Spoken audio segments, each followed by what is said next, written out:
प्रणाम आचार्य जी। आ, मेरा मेरा प्रश्न जो है वो टाइम मैनेजमेंट को लेकर है। और उसका जो एक कजिन आता है वो है वर्क लाइफ बैलेंस। तो ये कॉरपोरेट और एकेडमिक दुनिया में ये बहुत चलता है कि टाइम मैनेज करो। इसका कोर्सेज भी होता है, एक्सेल शीट पे लिखकर आप कैसे टाइम मैनेज कर सकते हैं इसका भी होता है। तो मैं जब करने गया टाइम मैनेजमेंट जैसे होता है तो मैं पूरी तरह से कभी नहीं कर सका और हताशा भी बहुत रहा है। तो जब पिछले साल अ, जब जरूरत पड़ी तो मैं आध्यात्म के तरफ बढ़ा।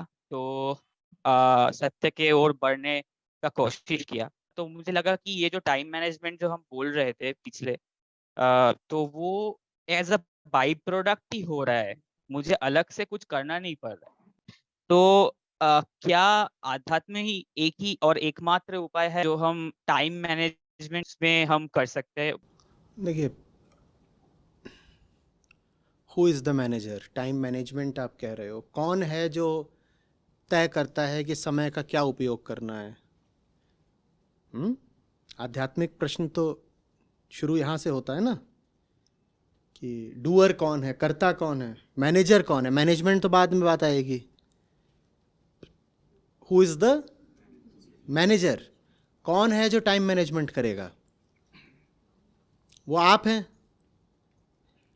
और आप समय वहीं लगाएंगे जहां आपके मूल्य हैं। Your time follows your values. अहम जिस चीज को वरीयता देता है, सम्मान मूल्य देता है, उसी चीज को समय देता है। क्या बात एकदम सीधी नहीं है? तो टाइम मैनेजमेंट क्या होता है? टाइम मैनेजमेंट क्या हो गया? तो वैल्यू मैनेजमेंट होना चाहिए ना। और वैल्यू किसकी है?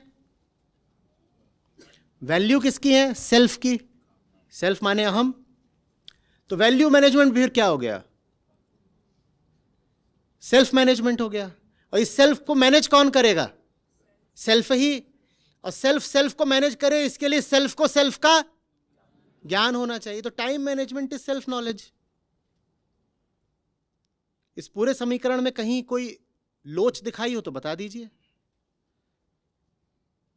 लेकिन लोग टाइम मैनेज करना चाहते हैं बिना स्वयं को जाने। उसमें खतरा रहता है, साहस नहीं ना उतना। तो कहते टाइम मैनेज करना, टाइम मैनेज नहीं हो रहा, टाइम मैनेज नहीं हो रहा। अरे भाई, टाइम तुम्हारा वहीं जा रहा है जहां तुम चाहते हो कि वो जाए, अपने आप थोड़ी फिसल गया।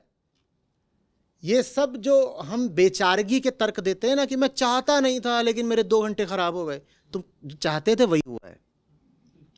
अब मैं बताऊं तुम क्या चाहते हो। अब तुम ये चाहते हो कि 2 घंटे खराब भी कर लिए और दोष भी ना आए।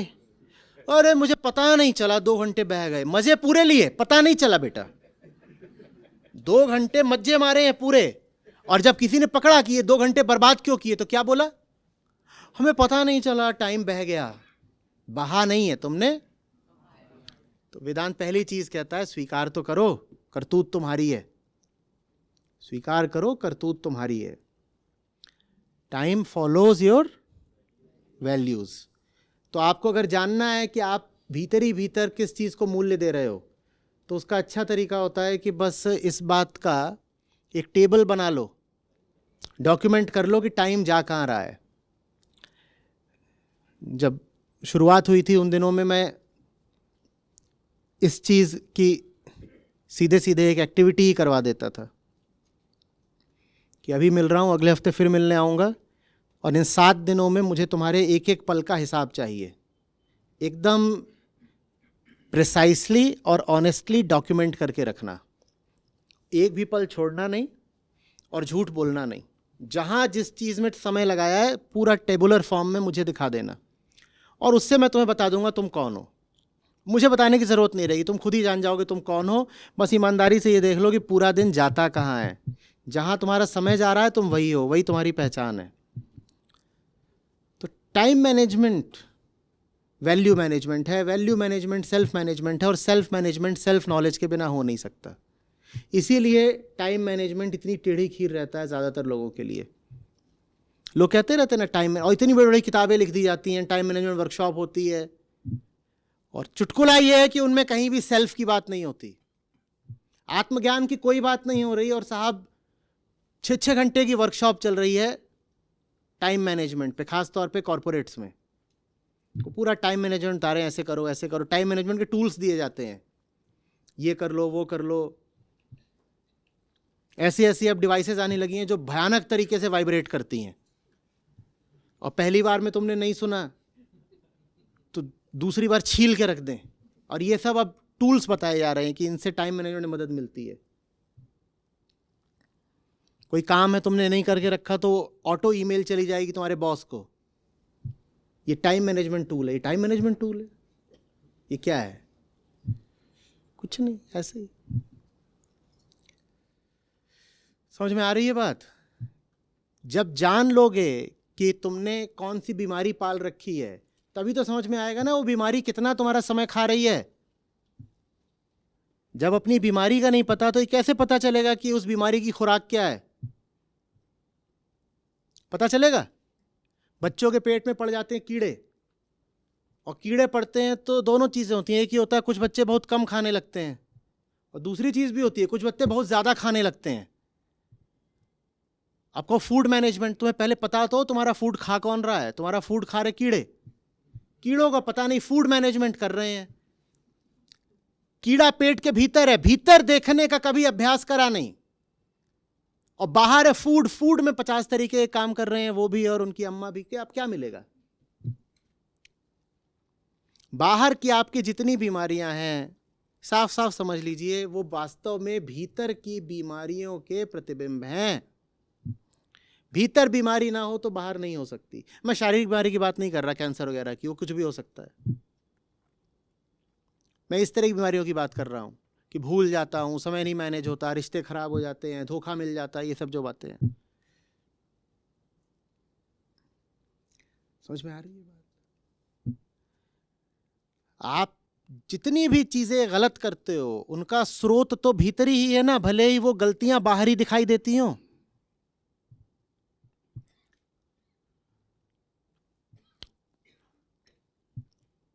बाहरी गलती का कोई बाहरी उपचार, क्योंकि उसकी जड़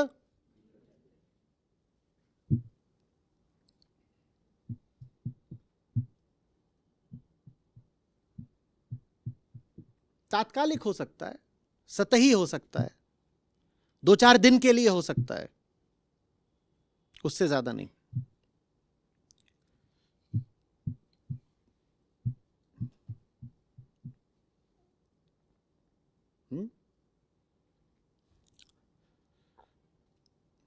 एक समय पर है कि प्रेम मगन जब मन भयो कौन गिने तिथिवार,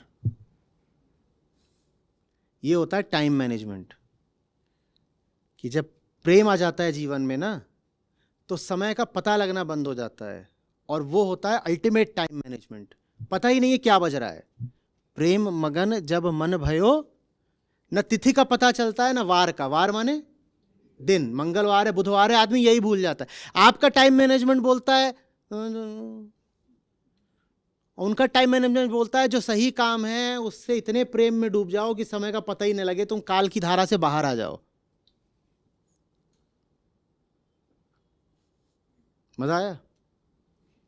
तो टाइम मैनेजमेंट तब है जब टाइम के प्रति ऑब्लिवियस हो जाओ, समय के प्रति बिल्कुल अनुपस्थित हो जाओ, भूल जाओ कि समय जैसा कुछ होता है। कोई और आके बता दे समय हो गया तो ठीक है, नहीं तो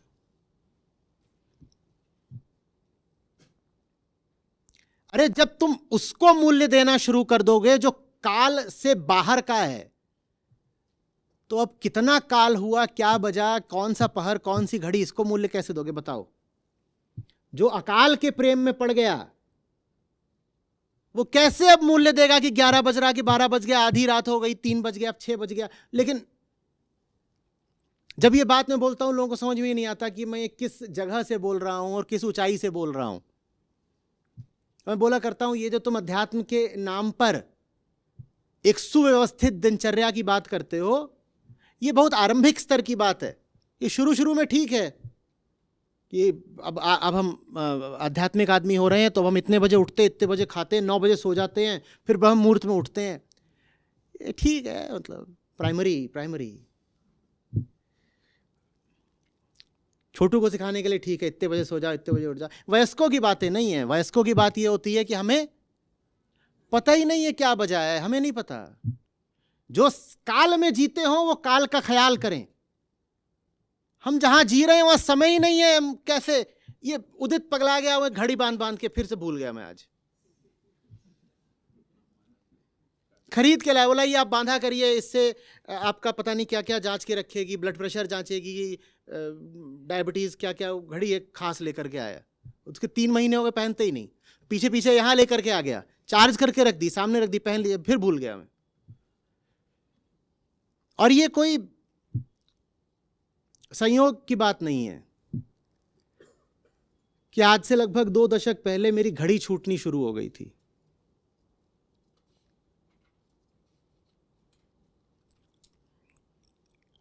कोई चाहा नहीं था, पर हो गया था। कलाई पर काल को बांधे रहूं, ये बेहुदा सा लगने लगा था।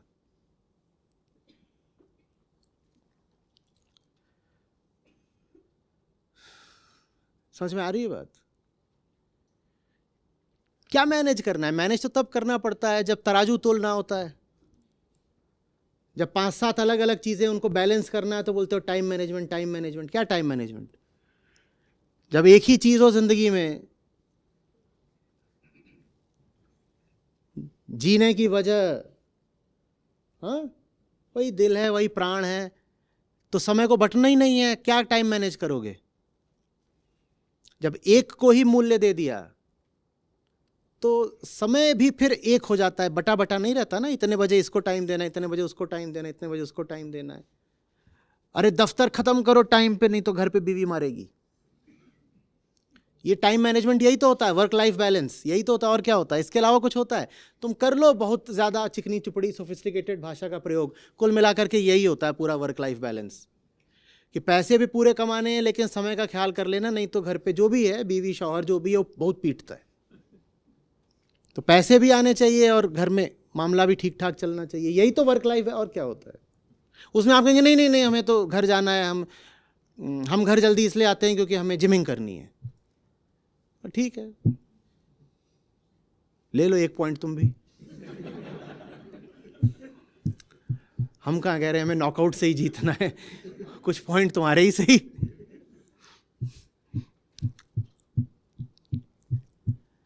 आ रही बात समझ में? छितराई जिंदगी जीना बंद करो। अपने मूल्यों को थोड़ा घनीभूत करो, क्रिस्टलाइज करो। जिंदगी जितनी छितराई हुई रहेगी, उतनी अलग अलग दिशाओं के मुद्दे रहेंगे तुम्हारी टू डू लिस्ट में। अजीब अजीब तरीके के मुद्दे रहेंगे। एकदम छितराई जिंदगी है, उसमें कहीं कोई केंद्रीय तत्व नहीं, कोई सेंट्रल थीम नहीं। अब एक मुद्दा लिख रखा है, ऊपर क्या लिख रखा है? वोल्टेयर को पढ़ना है। और दूसरा मुद्दा क्या लिख रखा है? फलाने को 100 रुपए दिए थे, उसे उगाहने जाना है। ये दोनों मुद्दे एक ही टू डू लिस्ट में कैसे हो सकते हैं? फिर कहते हो टाइम नहीं मैनेज होता, एक काम किया दूसरा नहीं कर पाए टाइम।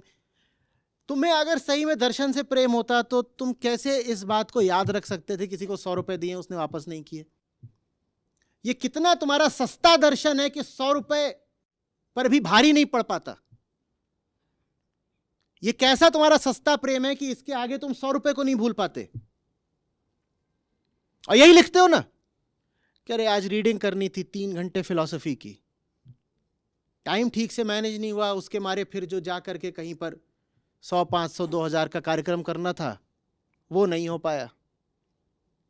अब कल वो कार्यक्रम करेंगे और फिलॉसफी नहीं पढ़ेंगे। ये क्या है? ये एक बटा हुआ मन है, ये फ्रेगमेंटेड माइंड है, जिसके पास कोई जीने के लिए केंद्रीय वजह नहीं है। तो कभी एक काम इधर का करता है, एक काम इधर का करता है। धूमिल कहते थे ये वो लोग हैं जो निष्ठा का तुक विष्ठा से मिलाते हैं। कि इनकी जिंदगी में एक चीज होती है निष्ठा और दूसरी चीज होती है विष्ठा। विष्ठा माने टट्टी, गू, और ये दोनों को एक ही सांस में बोल जाते हैं। जैसे कविता में होता है ना, तुक मिलाया था, तुकांत कविता होती है ना, हे परमात्मा तुझ में है मेरी बड़ी निष्ठा, लेकिन अभी मैं साफ कर रही हूं अपने डॉगी की विष्ठा। ये कविता बन गई। ये क्या कविता है? ये कविता है, ये शोर है, ये बेहूदगी है। और ऐसा हमारा जीवन है जिसमें निष्ठा और विष्ठा एक साथ चलते हैं। और फिर हम कहते हैं दोनों हो नहीं पा रहे एक साथ, टाइम मैनेजमेंट कैसे करें? ये दो चीजें एक साथ चला काहे को रहे हो? एक को पकड़ो ना। एक नहीं समझ में आता, 50 जगह बिखरे रहना जरूरी है।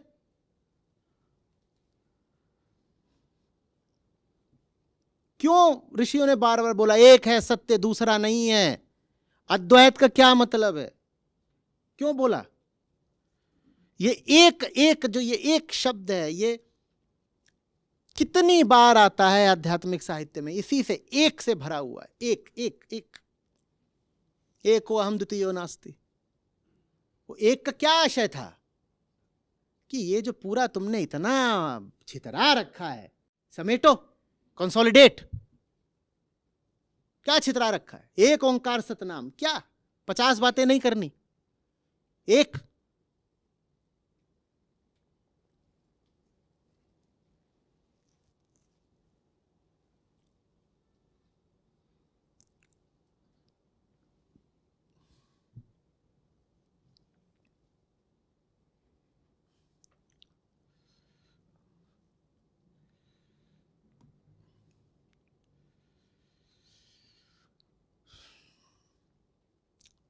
अब ये सुन करके बताओ, कॉर्पोरेट वाले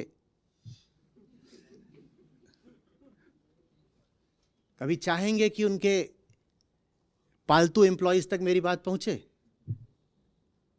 चाहेंगे? अब बता तो दिया है मैंने, बिल्कुल एकदम सटीक टाइम मैनेजमेंट, लेकिन पसंद नहीं आएगा।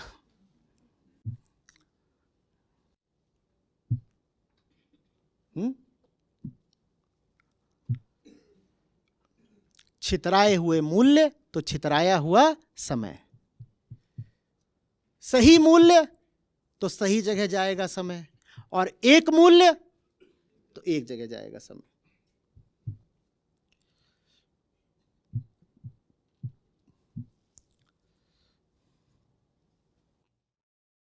आचार्य जी, इसमें एक फॉलोअप क्वेश्चन। हाँ, तो ये जो एक कहावत है कि इंडियंस आर ऑलवेज लेट, हाँ, जो एक है, Indians are always late, always always late, late.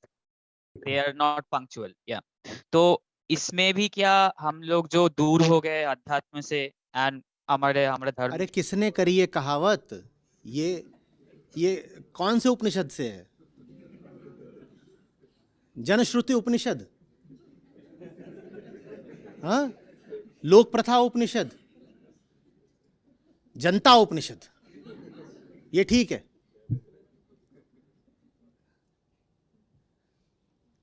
ज्ञानियों की बात पर चलना है या भीड़ की कहावत पर? कहावतें तो कुछ भी बोलती हैं, ऐसी ऐसी कहावतें होती हैं, और लोग उनको बड़े ठसक के साथ उद्धृत करते हैं, कहते हैं हमारे यहां साहब एक कहावत है। क्या कहावत है? कहावत यह है कि कुछ भी बना लो, कहावत चलती हर तरह। इतने क्षेत्र हैं, हर क्षेत्र की अपनी हुई कहावत होती है। घर में अगर बच्चा हो काला तो आगे बनेगा लाला। बिल्कुल आपको इस तरह की कहावत मिल जाएगी। कितनी तरह की चलती हैं, और कई कई तो ऐसी हैं कि आप कहोगे ये चलाई किसने?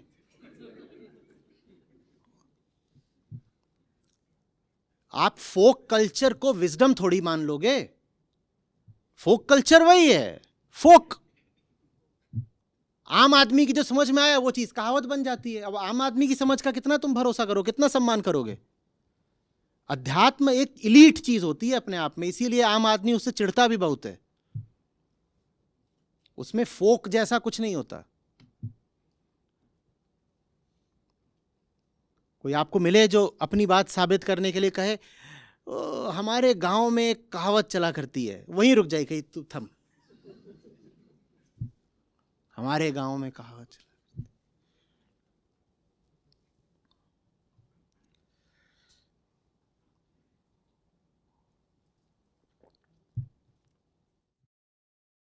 और आचार्य जी एक और क्वेश्चन जो लाइक हमारे टाइम को लेकर जो एक सीरियसनेस है। सपोज मैं काम खत्म करके 12 बजे मैं बैडमिंटन खेलने गया, ठीक है। तो मैं जहाँ पे बिलोंग करता हूँ, कोलकाता से हूँ, तो यहाँ पे एक पाड़ा कल्चर होता है, कॉलोनी कल्चर होता है। तो उसमें से हर वक्त ये सरप्राइज सा रहता है लोगों में कि अच्छा इस टाइम पे तुम बैडमिंटन खेल रहे हो। मैं बोला कि मैं तो शोर तो नहीं मचा रहा, मैं सिर्फ बैडमिंटन खेल रहा हूँ। तो मतलब ये चीज टूटता ही नहीं। आप देखिए बैंगलोर में जहाँ पे लोग इतने प्रेशर में है, जो मतलब टेक सिटी है, वहां पे अभी जो प्ले ग्राउंड्स है या फिर कोर्ट्स है, उन लोग उसको मतलब खुलना पड़ रहा है 4 बजे सुबह को, 5 बजे। तो ये जो मतलब जिस तरीके से होना चाहिए था उस तरीके से नहीं हो रहा है। जब लोग प्रेशर में आ रहा है, जब एकदम दब जा रहा है, तब ये मतलब रिजल्ट आ रहा है। तो मतलब एक दूसरे तरीके से हो रहा है। तो मतलब आ, अगर हम फ्लेक्सिबल होंगे तो ही ये पॉसिबल तो सहज तरीके से होगा, राइट। नहीं समझा क्या कहना चाह रहे तो मतलब अगर अगर हम टाइम को लेकर थोड़ा फ्लेक्सिबल होंगे आ, तो तो ये चीज बहुत सहज तरीके से होगा। स्पोर्ट्स खेलना या फिर म्यूजिक मतलब करना कि वो सब कोई। अपने आप हो जाता है, फिर उसमें कुछ ऐसा थोड़ी होता है कि कोई नियम बनेगा कुछ होगा। अभी बेंगलोर में जब शिविर हुआ था तो वहाँ मैं भी 3-4 दिन रात में 2 बजे जाता था बैडमिंटन खेलने। बहुत अच्छा लगता था, बहुत अच्छी बात है। 2 से 4 बजे तक बैडमिंटन खेलो, उसके बाद 4 बजे भी जाओ तो कोई ना कोई कॉफ़ी शॉप खुली होती थी रात में 3-4 बजे। वहाँ अपना बैठ के चाय कॉफ़ी पियो, ब्रह्म मुहूर्त में सो जाओ।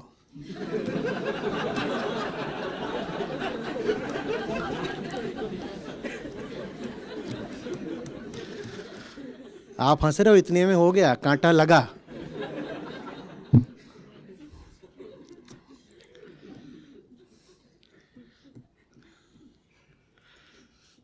वो सुनिए ना, वो कांटा लगा।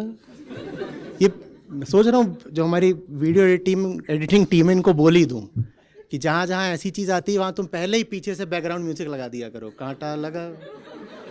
इससे वो जो लोग 30-30 सेकंड की क्लिप निकालते हैं उनको सुविधा हो जाएगी। वहाँ पहले ही वहाँ होगा, अच्छा कांटा लगा यहाँ, इसको निकाल लो।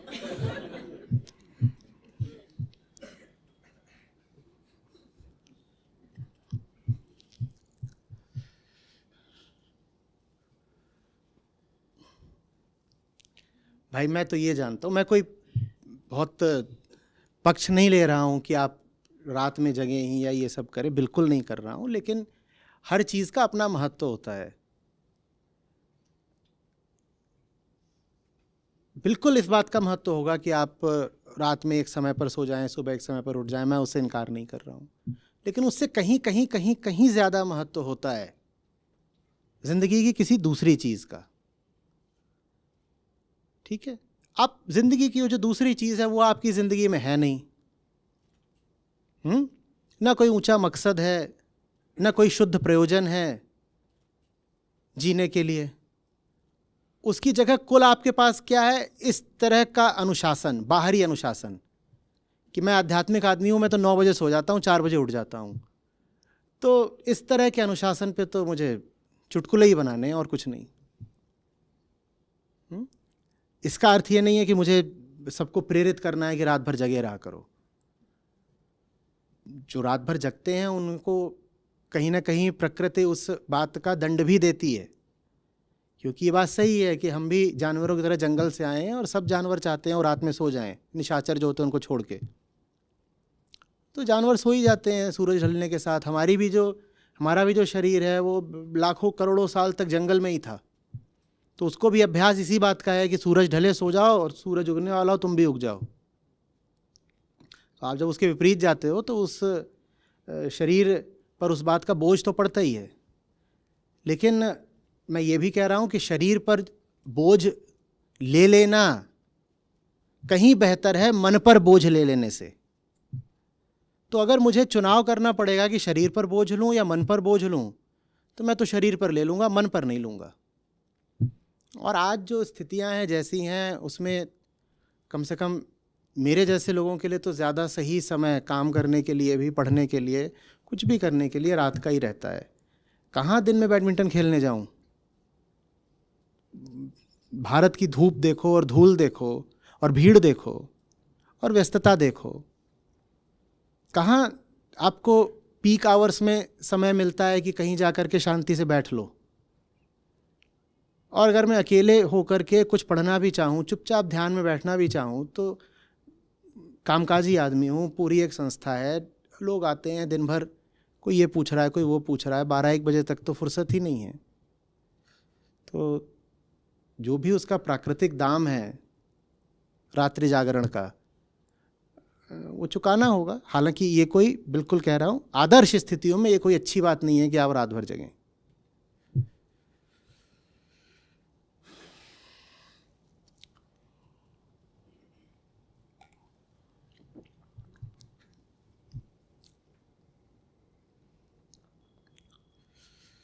हो गया बस अब।